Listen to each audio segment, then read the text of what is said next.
आज हम करेंगे HC वर्मा का क्वेश्चन, वॉल्यूम 1 का, पेज 7 पे क्वेश्चन नंबर 3 है। The SI and CGS units of energy are joule and erg respectively.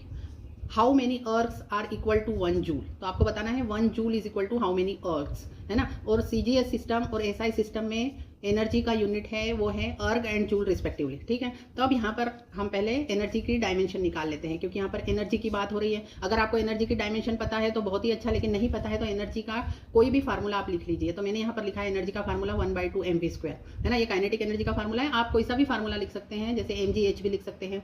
और एनर्जी और वर्क सेम होते हैं तो फोर्स इंटू डिस्प्लेसमेंट वाला भी फार्मूला आप लिख सकते हैं। आपको जो लिखना हो उससे आप एनर्जी की डायमेंशन निकाल सकते हैं। तो डायमेंशन यहाँ पर हो जाएगी, ये 1/2 तो नंबर है, नंबर की कोई डायमेंशन नहीं होती। मास के लिए हमने यहाँ पर m लिख लिया और वेलोसिटी को आपने लिख दिया, वेलोसिटी का फार्मूला लिख दिया लेंथ अपॉन टाइम। तो लेंथ अपॉन टाइम का स्क्वायर, क्योंकि हमको यहाँ पर बेसिक क्वांटिटीज लानी है जो हमारी बेसिक 7 होती है ना उनमें से। तो यहाँ पर मास आ गया, लेंथ और टाइम, अब तीनों बेसिक हो गई हैं। तो यहाँ पर लेंथ का स्क्वायर है तो ये कैपिटल M, यहाँ पर L² और ये अपॉन में T⁻² होगा, जो कि न्यूमरेटर में जाकर हो जाएगा T⁻²। ये आपकी डायमेंशन आ गई एनर्जी की। अब इसकी हेल्प से हम पहले SI सिस्टम में जो यूनिट है वो जूल के इक्वल है, तो 1 जूल इज इक्वल टू क्या हो जाएगा यहाँ पर 1 kg, क्योंकि मास की यूनिट SI सिस्टम में kg होती है, लेंथ की यूनिट मीटर होती है और टाइम की यूनिट सेकंड होती है। तो ये हो जाएगा 1 kg इंटू 1 मीटर का स्क्वायर इंटू 1 सेकंड का 1 सेकंड टू द पावर -2, है ना। अब हम इसको इन यूनिट्स को CGS सिस्टम में कन्वर्ट करते हैं। तो CGS सिस्टम में 1 kg इज इक्वल टू 1000 ग्राम होता है,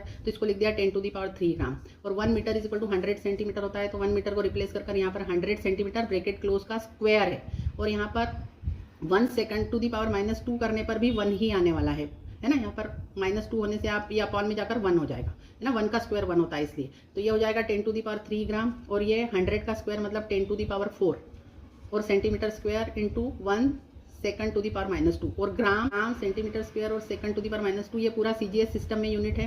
तो आप 10 की पावर देख लीजिए, 10 की पावर 3 + 4 मतलब 10 टू दी पावर 7 और ये gram into centimetre square into second to the power -2, इसको ही अर्ग बोलते हैं। तो 1 joule is equal to 10 to the power 7 ergs. अब आप कमेंट सेक्शन में मुझे बताइए कि 1 अर्ग इज इक्वल टू कितने जूल होता है ना।